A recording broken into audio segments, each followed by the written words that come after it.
A year ago, I made my first 3D game in Godot 3. Yeah, I know, it looks shitty. Now Godot 4 has more features for 3D, so you can make 3D games easier. I've been developing just 2D games.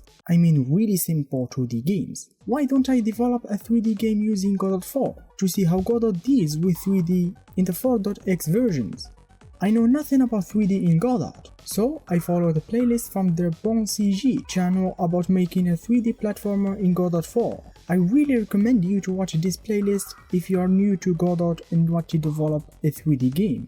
Colin covers everything you need to know about Godot 4 while making a 3D platformer. After that, I created a new project called 3D Game, and yeah, we're in. This is how 3D looks in Godot. Add in a camera and a plane. This needs some lights. Now it's good. Let's add some blocks. I added a new scene to make the block reusable. The root node is a rigid body 3D. Why? To do this. Man, this is amazing! No? Okay. To add some creativity, let's make one of the blocks move.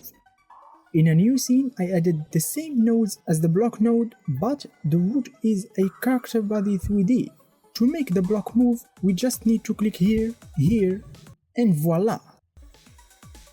The block moves in under 5 seconds. This looks amazing, isn't it?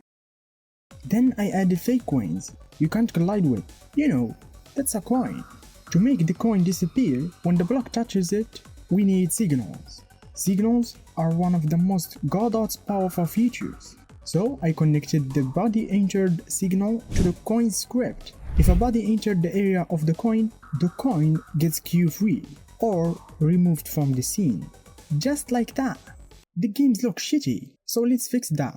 First, I found a 3D coin model online and changed the coin's mesh. Aha, man, that looks really cool, I love it. Second, I changed the colors of the plane, blocks, and the player. Okay, now we're seeing something.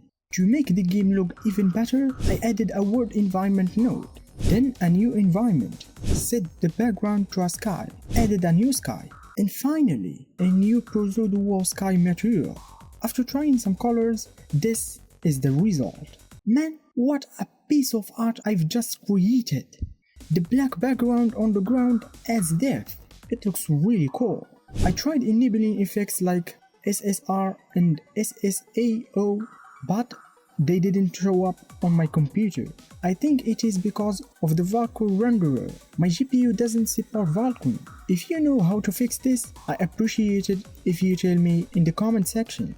If the player falls off the platform, it just keeps falling forever. So I added a new area to check if the player falls, using signals. If that happens, the scene reloads. And yeah, loop created.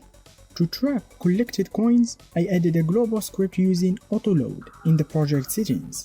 Then I made an if statement to check if the player collected enough coins to win. NumCoinWin is a constant in the global script. If the if statement is true, the scene reloads. I should add you win scene, but I won't do that. So now, when the player collects all coins, the game reloads. There is a problem. Actually, many problems, but the main one is the game doesn't show how many coins you've collected. Let's add a HUD scene, canvas layer as a root node, then a panel, a coin icon, and the label to show the coin count. I used a font called Tector from Google Fonts and followed the steps to make the font work with the label. Now we can say this game is a real game, but it's too small, so I made it bigger, added more blocks and coins.